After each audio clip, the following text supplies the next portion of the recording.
just before we're done with season 17, we should be on season 18. However, there is one episode that was cancelled in its time due to things that we'll get into.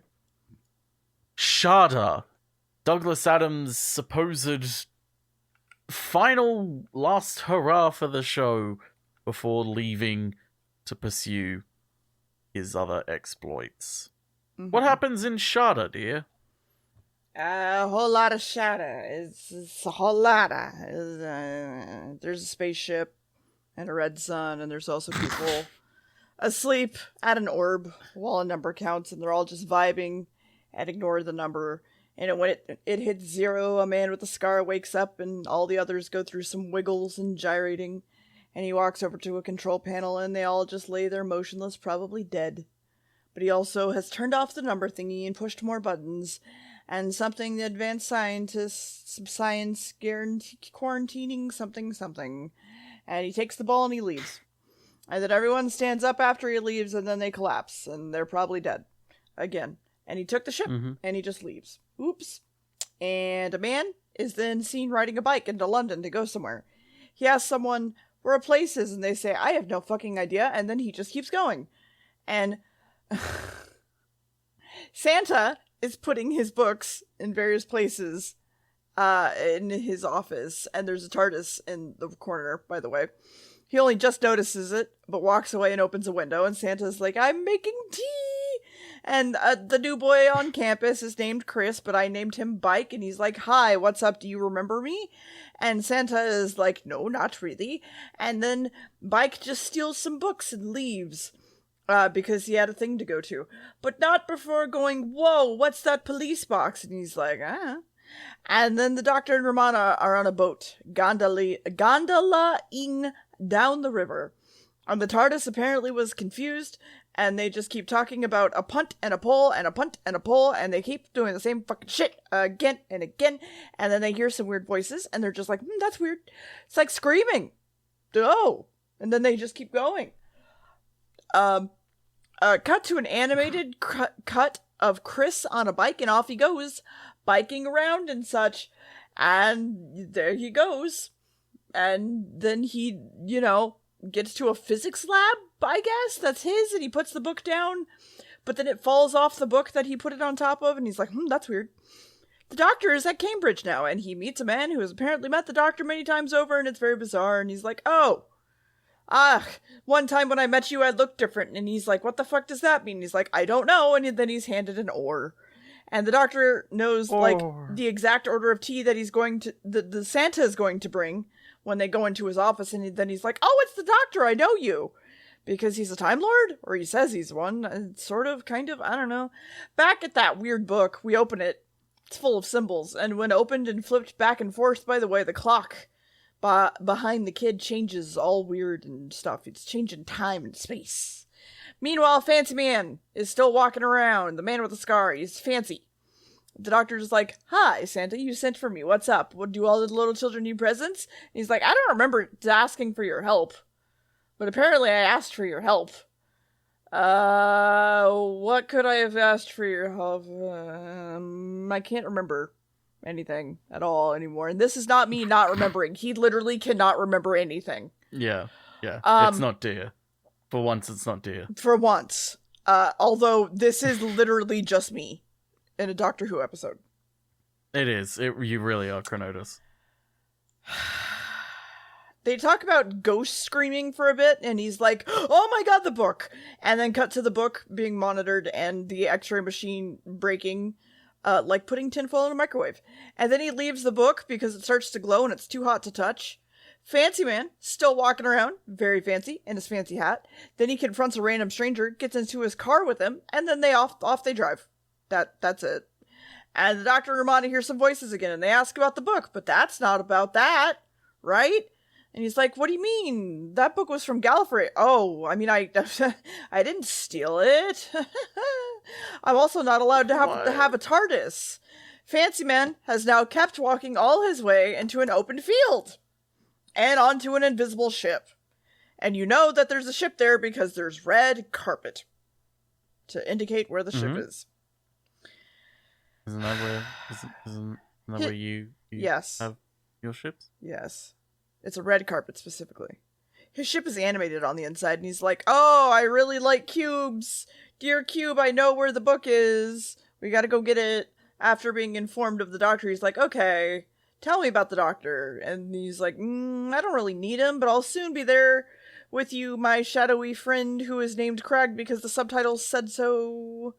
And then they're like, "Yes, master, my lord. Oh, I'm Crag."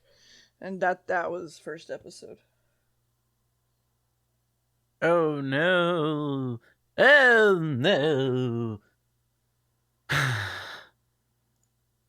So, first of all, this episode was not made entirely. All the scenes inside Professor Chronosis's little office were filmed for the most part.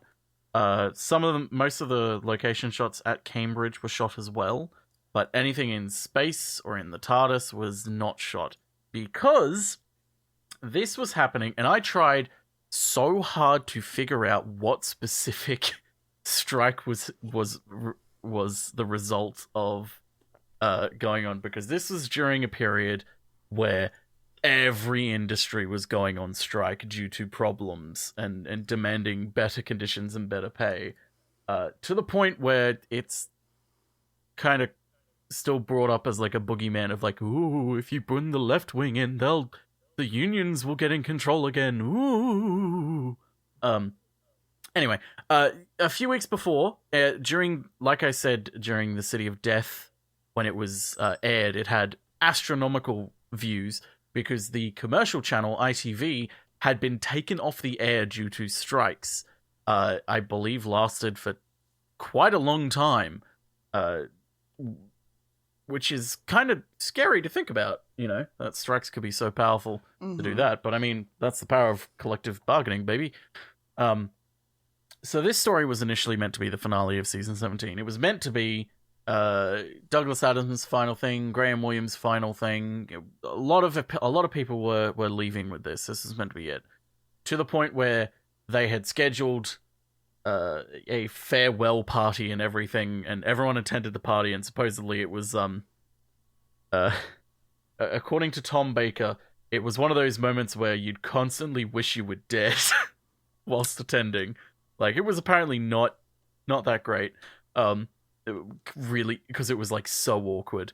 The fact of like, hey, we did it. This is the end, but like, well, we didn't get to film it because one day they turned up to the set to find it locked because there was it.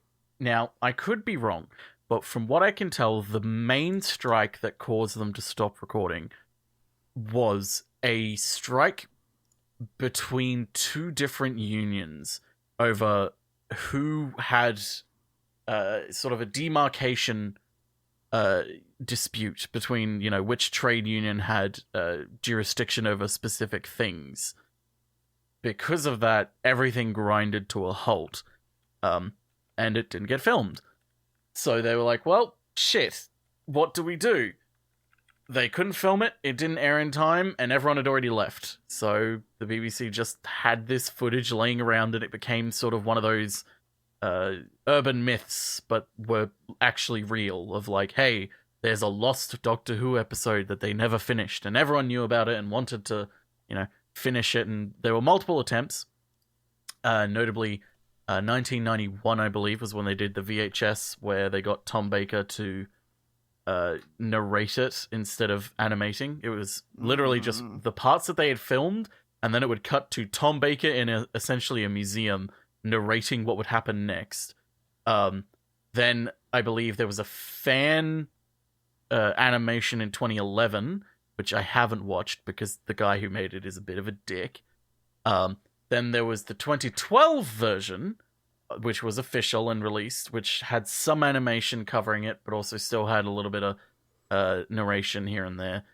There was also the 2003, I believe, webcast, which was an audio adventure published by Big Finish Productions, but commissioned by the BBC, where it was the 8th Doctor going to Romana going, hey, do you remember this time we went to Shada? I forgot everything. Let's go finish the adventure. Blah, blah, blah, blah, blah. And it essentially tells the whole story, but from the perspective of like, hey, we never actually finished this story. Rather, like, you know, they didn't film it. Yeah. So they go finish it.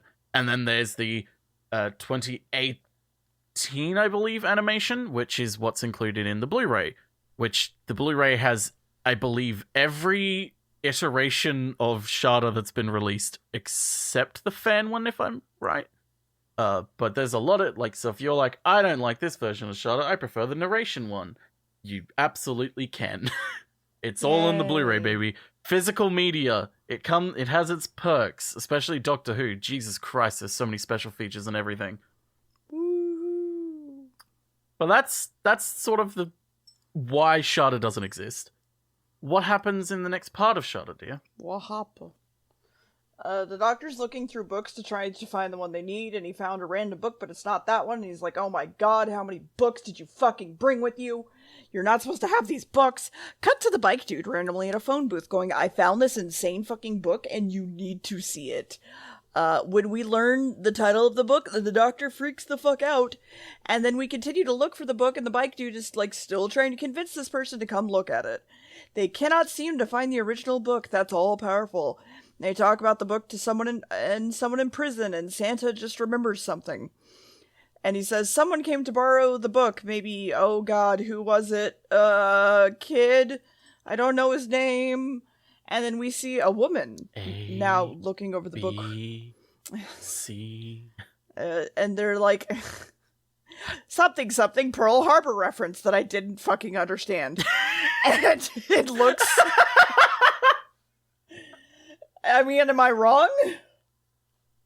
Okay, so what he says is, to set the scene of the joke, the book has exploded his X-ray microwave machine, and he's gone, this book makes no sense according to any bit of science. This book could do to science what the Japanese did to Pearl Harbor. Mm-hmm. Meaning, blow it out of the water? Okay. And completely change everything. Wow. Yes. Alright, anyway. Listen, it was just a lot. It was just a weird reference to make in this situation. Welcome to Britain. So it looks like paper, feels like paper, it's not paper. And they're like, wow, what is it? I don't understand. If it looks like a book and it tastes like a book and isn't it a book?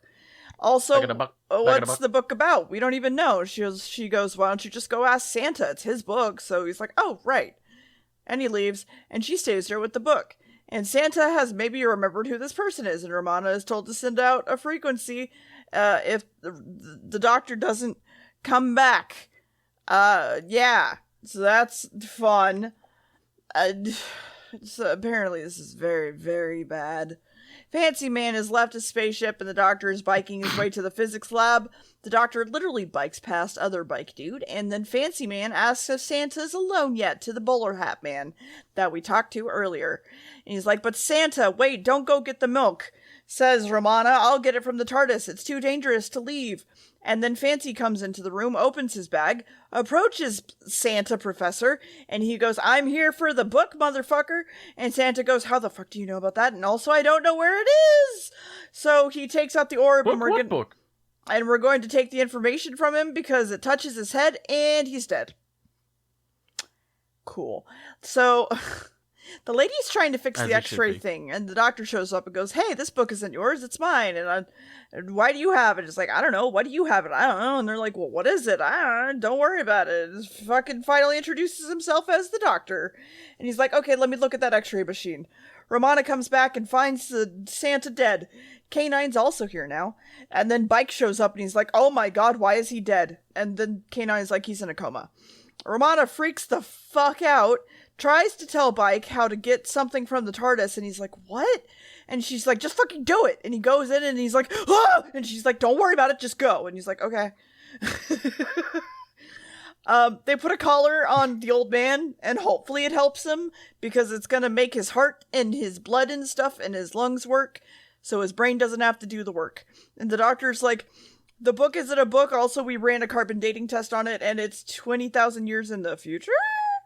And Fancy is rewatching all the memories, and Bike is like, I hope he will recover. All of this is great. And Santa is using his heart to do Morse code to tell Romana what's going on and to beware of Shada, and dies. Mm-hmm. He actually dies. And then the doctor meets up with Fancy on a bridge, and he's like, hey, what's up? And he's like, hey, have you met my orb? And he's like, oh shit, and he runs away. Well, he bikes away very quickly. Have you met the good word of orb? Of course, he drops the book, but don't worry about that. That's not brought back up. He also ditches the bike and makes a break from the orb to find an open door, and he runs down an alley, but he's caught at a gate that he can't climb. It's a very easily climbable gate fence thing, but he's going to succumb to the orb, and yes. Yeah. Orb. Yeah. Orb. Mm-hmm. It's an orb. Yeah. So the joke where Professor Chronotis forgets that he has a memory like a sieve was already kind of taken from another Douglas Adams story that he had published before, when he was only 12 years old. He when he has a good idea or a good joke, he reuses it. You know, he's economical, which, you know, I encourage. If you have good ideas, just use them. Fucking reuse them and other things, other shit. Go for it. Who cares? If it's good, it'll be good. No one will care.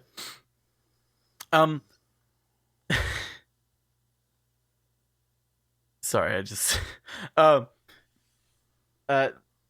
guys at the beginning of the story who were pondering their orb as deer said, they all have names associated with Greek islands.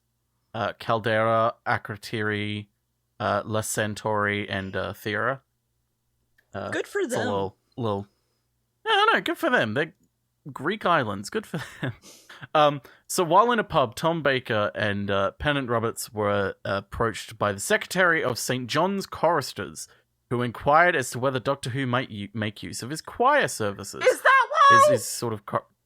Roberts agreed and included the choristers singing Chattanooga Choo Choo as part of the chase scene the next day. Fucking reason! Baker was made an honorary fellow of St. John's College in return.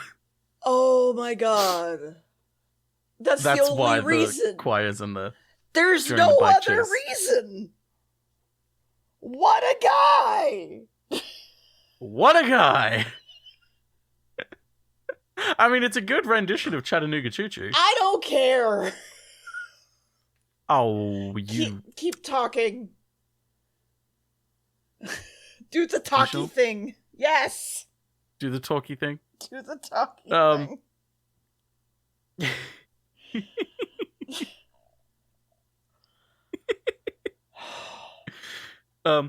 So, supposedly also, I'll elaborate a little bit further on what the... because you'll probably laugh at this. The demarcation dispute between two unions at the BBC was due to they didn't know which union had jurisdiction over the operation of elaborate clock that was featured on the program Play School. Do you know Play School, dear? No. If you're British or Australian and possibly Canadian or Southeast Asian, you may know Play School. It was a British program, but it's still going as an Australian program. That's for preschoolers. That's like, it's essentially like Sesame Street, but there's no puppets. There's just two hosts, and they're doing like, hey, here are some arts and crafts that you could do at home. Or, is there hey, a big here's some green stories and egg songs. stuffed toy? And there's a big Ted who's a teddy bear. He's Big Ted, Little Ted, Jemima. And Humpty Dumpty, yeah. And Humpty, yeah. I think there's one more, but I can't remember.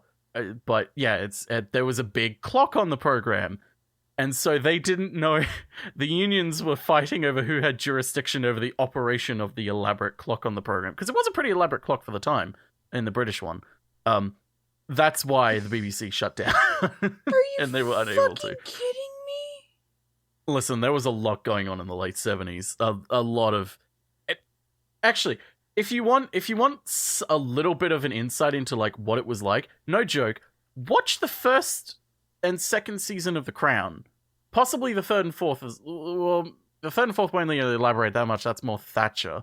But, like, definitely the second season of The Crown. Because that actually includes quite a bit. It's more so from the different perspective of other things, but trust me, The Crown's good anyway. But yeah, so Douglas Adams was also not that happy with the story when it was abandoned. He thought it wasn't up to much because he didn't have much time to write it. He thought it was in need of a rewrite. In 1992, he accidentally signed away the rights for Shada. He didn't mean to. He allowed the BBC to make a direct-to-video version with linking narration by Tom Baker. So he asked for his name to be removed from the video sleeve and donated all of his royalties to Comic Relief instead. He was mainly worried because at that time he was trying to get a movie made of Dirk Gently's Holistic Detective Agency, which takes so many elements from this story into their own thing. Like, I believe there's a Professor Chronotis in it as well, who is quite literally the same character as this. Down to, like, being a Time Lord, but, like, you know, when they're like, what are you? He's so old he can't remember, instead of, you know, saying that he's a Time Lord. So he was worried that, you know, something litigious would happen. So he was like, oh, fuck, I shouldn't have done that. But yeah, that's a little bit more backstory into it. I know Dear really wanted to know about the choristers. What happens in the next part, Dear? It wasn't that I really wanted to know. I was just extremely confused because it's not like he just to be fair, you did ask past them. It's like he bikes past them and then we hang on them for a while and they're singing and they're still singing. And then the orb comes by and they're still singing. And then the orb comes by. And they're still singing and the orb's already gone. Just don't. It's weird. Anyway, the TARDIS noises start and the orb fucketh off. Romana's here and has saved him because the orb just didn't want to go inside the TARDIS. Santa's body dis-fucking-peers and the TARDIS swoops back into his room. The Doctor has no idea what Shada is, and the Doctor's now upset that Fancy killed a friend of his. So he's like, I'm gonna go talk to Fancy and use K9 to hunt him down. And the orb instead, as he should, is fucking around, finds a random fisherman, kills him for no real reason, then leaves. I mean, it's a fisherman. Wouldn't you kill him? No. I like fishing. Oh, just me? Yeah, I actually like fishing. Quite a bit, actually. Anyway, he just kills a random fisherman. Another lady showed up. It's the one from before with the glasses, and she goes into Santa's room. Also, the orb is visiting the countryside and having a nice vacation. The TARDIS lands kind of nearby, and they think they see something, but they're like, no, I didn't see something. Don't worry about it. The orb reports to Fancy about what happened, and the Doctor approaches the invisible ship and is now touching it all over in its places. Its many places and cracks and crevices. The K9 says it's so insane that he can't even tell things about it because it's from before him or after him or whatever. Bike points out that there's a carpet on the ground, so I guess that's the entrance. So we go in the door. Glasses lady is looking for Chris, aka Bike, but he's not here. So maybe I should leave. While in the ship, we can see the orb. But then everyone but the Doctor gets turned into a cube. And Fancy is showed up, walking towards the Doctor, and he's like, come with me. And they're like, wait, so who are you, Fancy? And don't worry about that, it's not important. Suddenly, Lady is running off and cannot find Santa. By the way, bowler hat man from earlier who has the oar, where was he? He was just there. He hasn't left his room. Also, his room was, like, all weird, and he's like, bitch, you're crazy. Go back to his room. And then the Doctor, by the way, could you read this book for me? I'm fancy, but I cannot read it. The entire book is written in code, and the Doctor probably knows what the code is, right? And he goes, no, I'm stupid. Oh, please, I'm so stupid. I don't even know the fucking code. I'm so fucking stupid. But then the orb comes up, and the Doctor screams in pain off screen. Romana and the others are just in a square now. K9's like, I can't do anything, not even use a laser. And then, I really love the Cube trilogy. It's pretty good. pretty good. I like the first movie. I choose to believe that the second and third movie do not exist. I actually still like them, personally. K9 is like, oh god, I can't do anything. And then we hear those weird voices, the ones the doctor heard in Romana, but then we realize that one of those voices is the doctor. Cut to the doctor, dead on the floor. Romana mentions wanting to leave, but she's poofed out, and thus Bike thinks that the way to get out is to wish it true. And then Fancy has Romana and is dragging her around at the thread of the orb.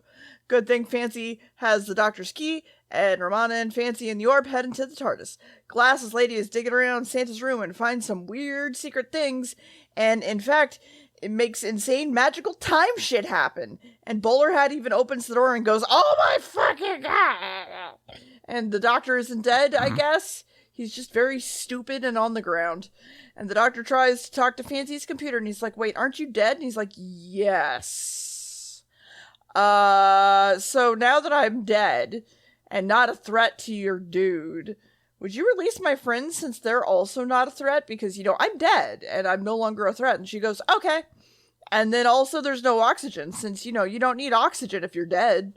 So the doctor's actually now that's such a you move.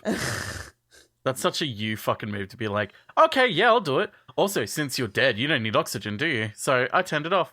Yeah. That is absolutely something you would do if you were a computer. Yep. Absolutely. Anyway, that's that.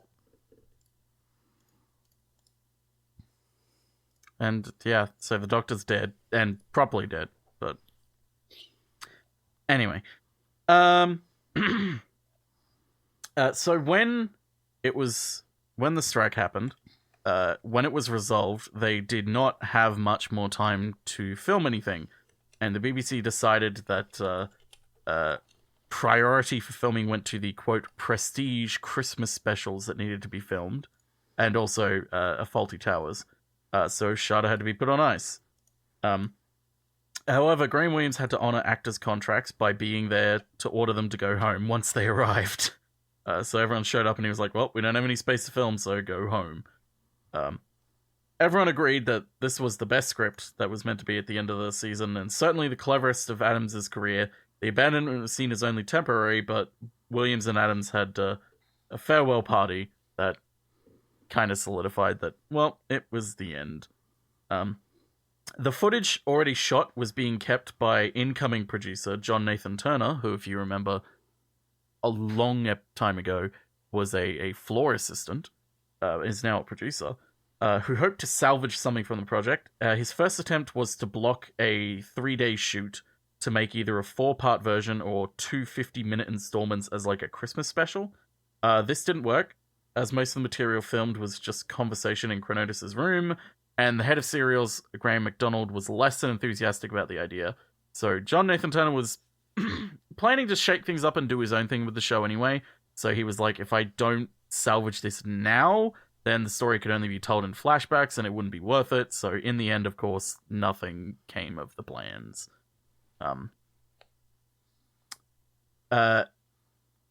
Originally, also, a lot of the outdoor Cambridge stuff was meant to be filmed at night.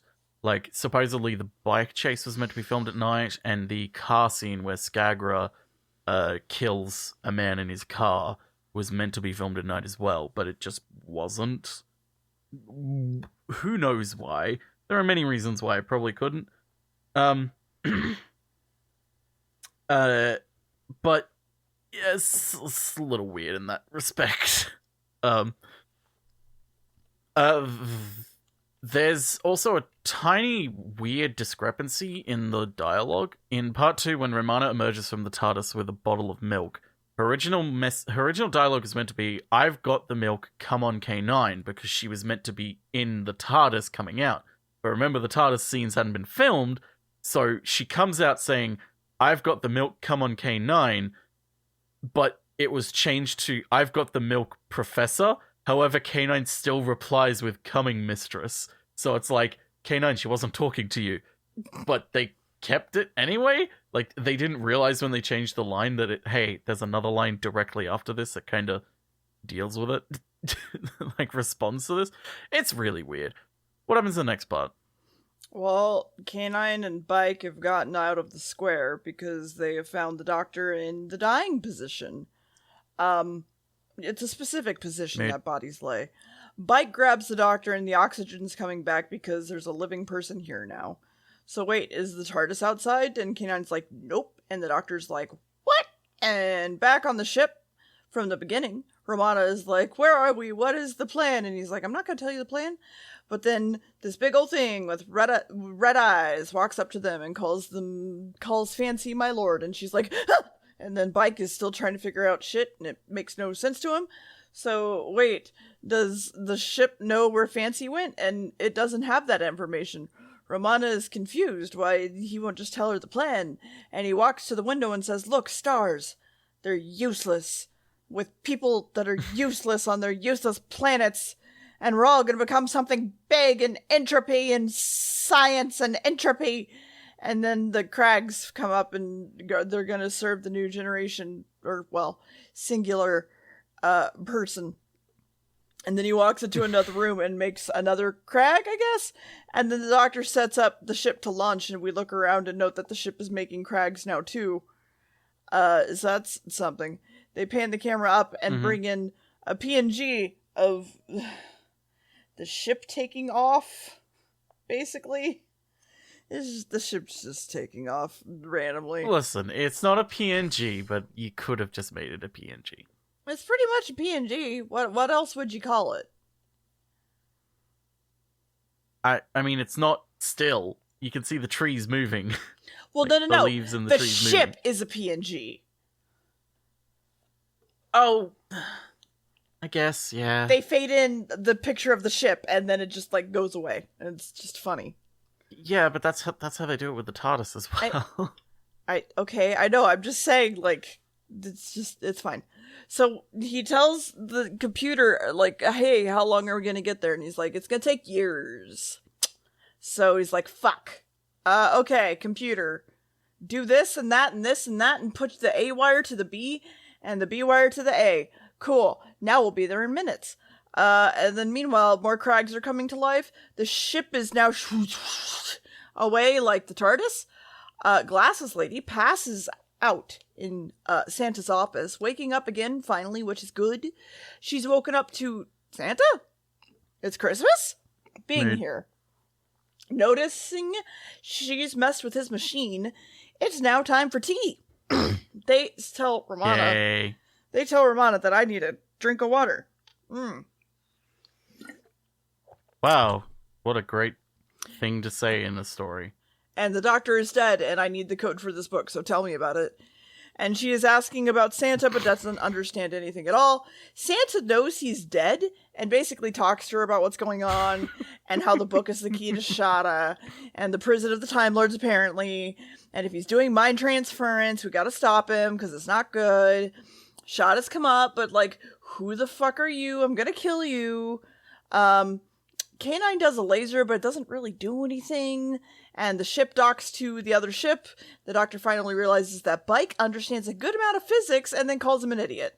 And then they hear something and they go after that noise. We stumble across those people from earlier that are now really fucking old.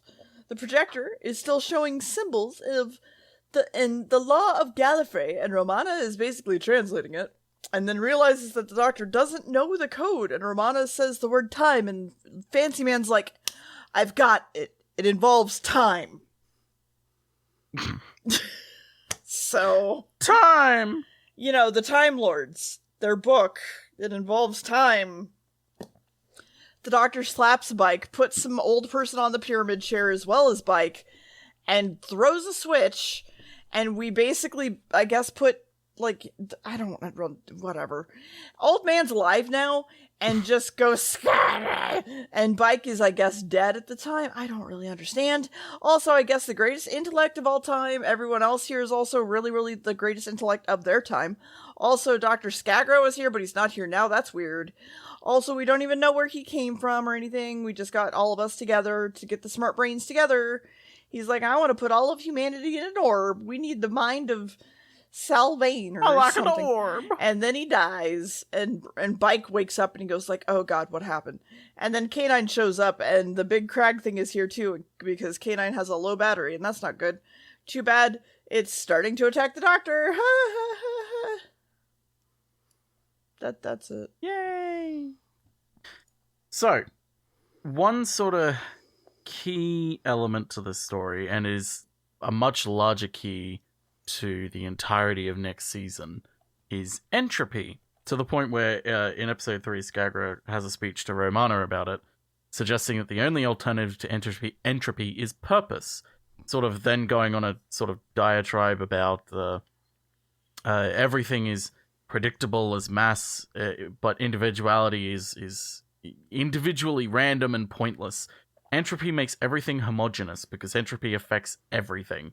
If you take one of those yogurts that's got like fruit syrup in the side container and mix the syrup into the yogurt with like, you know, a specific motion every time, it's like it won't separate. You can't separate the yogurt from the syrup again. It's like everything's, but entropy will still affect the whole. You have yogurt like with it's that sort of syrup thing. on the side? Well, I don't know. Like Most of our I don't yogurt, know, like a chicken, blend a chicken into Well, a no. chicken nugget. You can't make it a chicken again, Yes, can you? I know, but all I was gonna say is that I want fucking yogurts with like syrup and stuff, because all we get is like fruit or like chocolate chips. Hate that. Yeah, you have syrup and you have yogurt. You could do both. I don't have cool fruit syrups like Australia has, apparently. Anyway, continue. Well, we don't really have that. We will have the more thing that we have is like the yogurts with like bits in it, which I fucking hate, or like the jelly with fruit in it, which I also hated as a kid. So you just but hated anyway, all of the things that are come in small packages that you eat with a spoon. Got it. Well, no, probably not pudding. Yes, I hate things in small packages. You probably didn't dislike pudding. Well, I didn't really eat pudding. I did have like small containers of chocolate mousse, and they were pretty nice, but still. Fair. Anyway, the popular discovery of entropy in the 19th century sort of resulted in a rising sense that the only human endeavor made the universe anything but a doomed, dying anomaly. So it's very nihilistic. This sort of led to all sorts of things, you know, Oscar Wilde, Wagner, H.G. Wells, etc. Because, you know, H.G. Wells didn't just write The Time Machine, which was a gag in this. And also, it comes up as a gag quite a bit in Doctor Who. It features his story, The Door in the Wall, features a sporadically appearing door as a symbol of the narrator's loss of innocence / longing for the unattainable. However, The Time Machine, which, you know, we see Chronosius bringing home and reading, which is weirdly is the only paperback that he has in his library. All the rest are hardbacks. Anyway, that was a weird observation I made. Is as much about entropy as it is about, you know, something like Marx or Darwin or cycling. But from a more down-to-earth point of view, the starting points for Shada were Douglas Adams waxing nostalgic about his university days, which is why he said it in Cambridge, which part of the reason why he said it there was Cambridge is one of the only places in Britain where someone dressed like Skagra could walk around and no one would question it. And also, Graham Williams wanted to do a story about capital punishment and wanted the finale to involve the Time Lords in some way. Sort of contrary to a lot of expectations, the incoming Conservative government hadn't reintroduced the death penalty, which was a hot topic, and this generated a lot of comment at the time. What alternatives might there be? How do you punish people now if you don't kill them? Williams, in particular, wanted the six-parter to be about the Time Lords and how they would deal with that sort of issue. As Adams grew up in Essex, it would have been impossible for him to go more than 100 yards without coming across something named after a local boy. He was Saint Said. He was basically a scholarly monk who managed to go 60 years without offending anyone, which was enough to get you canonized in those days. Because, you know, back in those days, it was, you know, offend God, off with your head, sort of things. Mm-hmm. Meanwhile, elements of this story are suggestive of other scripts being considered at the time.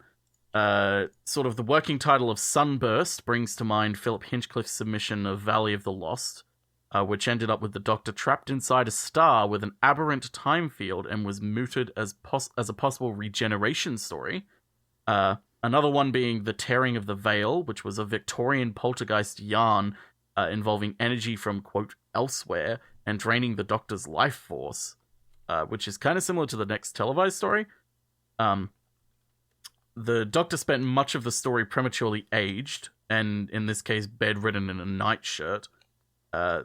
Sort of the opening sequence of the story of the scientists lying in their recesses in a star formation around a central cone is also so similar to the opening of Alien, which was only released like 9 or 10 months previous.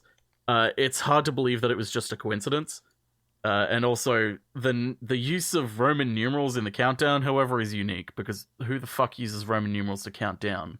That's such a bad idea. Yes. But yes, entropy. Keep entropy in your mind.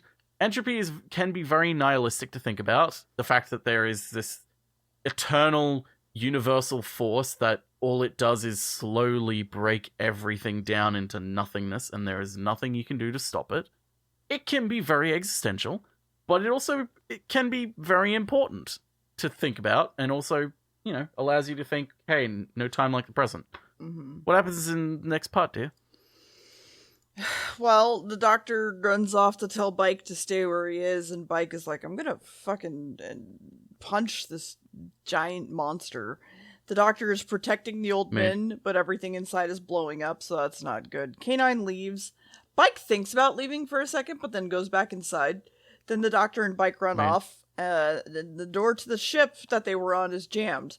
Meanwhile, the Crag thing kills literally all of the other guys that he just left behind, which is like, okay. The Doctor and K9 and Bike get away just in time. The ship is like shoo away, but the other one has its explosion, and that's not great. The ship has no idea where Fancy My Pants is, but he has a home, but it conflicts with my instructions to go there. So they're going there, because he asked nicely. Meanwhile, Glasses Lady is still working with Santa, and they're trying to become untangled in time. They have this one piece of machinery that takes 2 instant repairs that she can't do. So he's gonna do something to her that she can never speak of, and his eyes go yellow, and he's like, wait, what? I know what this is now. And then they're like, okay, let's work on the machine together, woohoo! Meanwhile, Fancy is in the TARDIS, but it looks evil now, and the orb is sassing Romana. Apparently, the entire book operates with time, so turning the pages all the way to the end takes you to Shada. So let's go meet Sylvian. The Doctor has now showed up because Craggs brought him to the ship. Also, how are you alive? And we explain just before expounding on things like crazy people. And the Doctor and the Bike fuck off to hide for a bit, and they find a door and go through to show up randomly at Santa's room, and now everyone is working together. And I'm sorry, what? It took me a minute to realize you were trying to say Sally Avon. Yes. How did you spell that, by the way? Or did you just copy down the subtitle? Oh, I just said Sylvain, because I just kept not trying. The Doctor has now showed up because the Craggs brought him. Yeah. He's like, how are you here? Then they hide. Then they go find a door, go through it, and show up in Santa's room? And everyone starts working together. Santa goes, listen, they can get the Shada. Oh god, how did I forget about that? We're slowly flipping through the pages, and Doctor and everyone is sitting there having tea and chatting.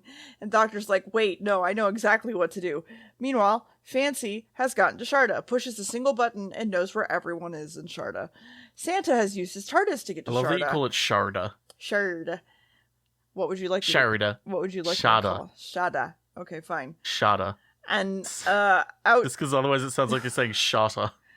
And then out. He's a sharter. He's a sharter. You took a shirt. The old Santa and Doctor and K9 come out, and here we go. Fancy's like, you know what? Let's just release some of these criminals because we can. Bike is really fucking bored and wants to go on adventures and hates that they were left behind because they are stupid. Lady's like, I literally know how everything works now. So, fuck you. Fancy I know everything. finally gets the place he wants to go to, and the Doctor and Santa show up, but it's too late. He releases the president's... Well, he's not here. It's empty. And then Santa does the eyeball thing to Fancy Man, and we get no exposition at all as to what is happening. But then we suddenly mention that the ability was only available to Santa. So Santa is saliva. Oops. Then K9 blows up the orb, but it repairs itself and makes more of itself, which is something. Basically taking Santa's brain, and the Doctor is going to start all of the universe's mind. So we're going to go after the Doctor now. Bike and Lady, by the way, are walking their way up quietly, but then Bike's just like, fucker! And then the Bike dies, and then that's where the episode ends. Finally, Bike dies. Yep. So, fucking idiot. I had a look. Thank you. I had a look, and the prisoners who were meant to be in Shada... Mm-hmm. Sorry, I just... Shada. Shada. Initially, they were meant to be space monsters, like a Dalek, a Cyberman, and a Zygon. And you can see a silhouette of a Zygon in one thing. You probably see a silhouette of the other two somewhere as well, but I didn't see it. But initially, the people who were there were meant to be Lucretia Borgia, Boudica, Lady Macbeth, Salome, an executioner, Rasputin, Nero, a gladiator, and Genghis Khan. Why would they be prisoners of the Time Lords? I don't know. Okay. But I like to imagine... Why Rasputin? Lover of the Russian This queen. man has had too much sex. And drugs. And he fakes being a mystic. Also, the Krogs were meant to be called Krogs with no R and an extra A, because it was meant to be an anagram of Skagra. Mm-hmm. Sorry. Also, they had CSO color separation overlay components put on the costume, so that an image of burning coals and lava could be superimposed onto their bodies as they heated up, which is why it kind of looks the way it does when you see it, where it's like, what is that weird red orangey glow on them? It's meant to be lava and shit, sort of, you know, superimposed on top of it. Yeah, sure. But yeah, that's kind of everything about this. There's not really much else to it. What happens in the next part, dear? Well, K9 starts to laser some of the people, but it's hopeless. Romana is captive. K9 is picked up and thrown by a crag. Romana and the Doctor and all of them fucking book it back to Santa's TARDIS. So wait, maybe if we use the think tank that they made, and Romana goes, I'm gonna remind you of something. Something you've forgotten. You've gone to the Twilight Zone. No. The Doctor is then reminded that his brain is also in the orb. So we put a medal on Romana. And I'm just like, okay. Fancy's in the TARDIS. Excellent. And it's a cute little scene where they both salute each other. And it's going to send everyone to the places they need to go for revolution. The second TARDIS materializes next to the first. Claire is like, oh my god, what's happening? They make another dimensional bridge thingy to the first TARDIS, and the Doctor's making conversation and says, turn off the space-time over there. And then he walks into it, and it lets him crawl across the bridge, kind of. K9 is brought over and detects that the circuits are malfunctioning and we can't repair it in time. And we say something about using a pencil, which, and of course, it basically makes them let go of the machine. So the Doctor falls to his death into the abyss. But he lands... Yay! Somewhere? He's not dead. He's in a room of things. Romana's like, okay, I'm going through with the plan. Because he's landed in the TARDIS. The back of the TARDIS. His TARDIS. And he has a thing that he's made now. Okay. The TARDIS swoops back, and Fancy and his drones leave onto the ship they landed on. And we see that he's looking outside of the TARDIS's camera now, and everyone's staring at the other TARDIS's door. And he's like, Doctor, come out of that door. And the Doctor inside his TARDIS blows his whistle, and K9 comes out. And he's like, you're just sitting your fucking dog. And then the doctor literally just walks up beside Fancy and goes, hey. And then puts a helmet on. And he's now controlling all the minds because his brain is in the ball, so he can also do stuff. Canine attacks the... Oh my god, okay. I'm gonna just... Canine attacks the Grack. And Grack! And the doctor has a mind fight for the second time in his life. It's fine. They fight more. Well, and technically, he's had more than the two. the zombies are coming for the doctor. And no, this is like legit, like a arm wrestling fight of brains. And it's Yeah, and I'm saying like this isn't the second time. Technically, he's had quite a few fights like this. Romana and Claire Electric explode the crag, and then the zombies go for Fancy, who books it. Everyone's brains are going back into themselves, I guess. Even Bike is okay. The prisoners are in shock, but they seem okay. We're gonna unscramble everybody and put them back in prison. But wait, is Santa still alive? We have no idea. Fancy is sent back to a ship, and the ship goes, "My lord, the doctor says you cannot leave the square." Have you heard about the doctor? I'd like to tell you about the doctor. Meanwhile, the police are being Have you heard the will of the doctor? brought to Cambridge because of a bowler hat dude, and they go to said same door that he was like, it was magic and weird and oh my god. And everybody's inside reading a book and it's fine. And then the Bobby's like, you're fucking insane, dude. Then he sees the police box and goes, where'd you fucking get that?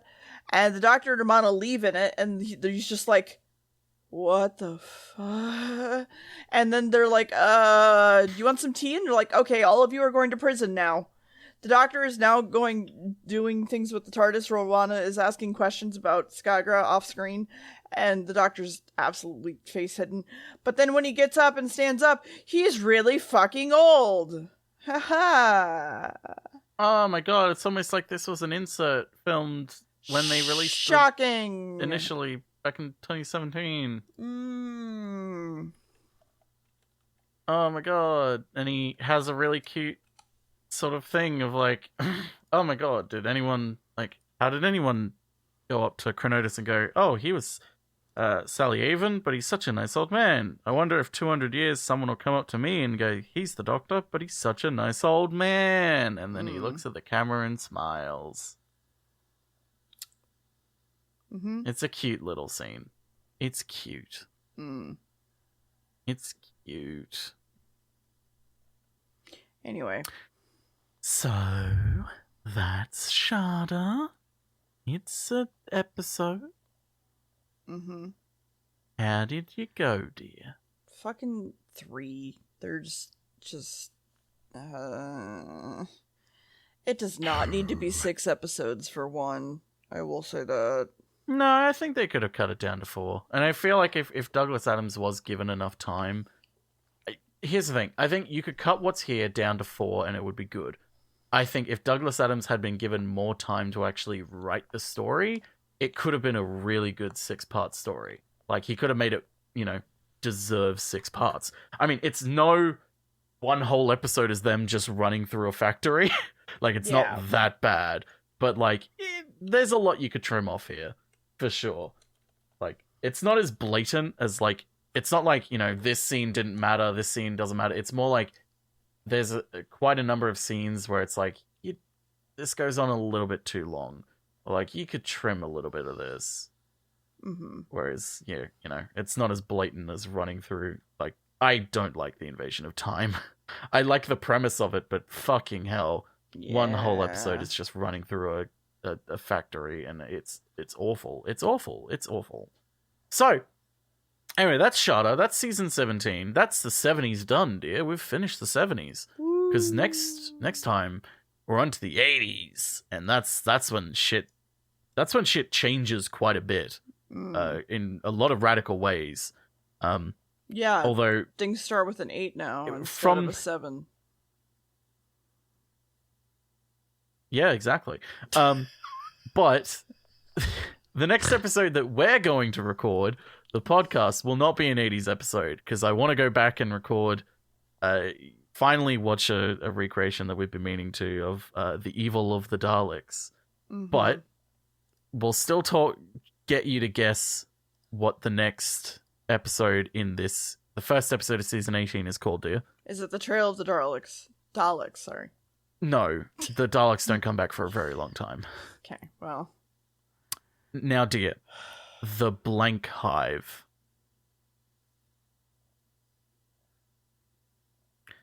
Death. No. Think the opposite.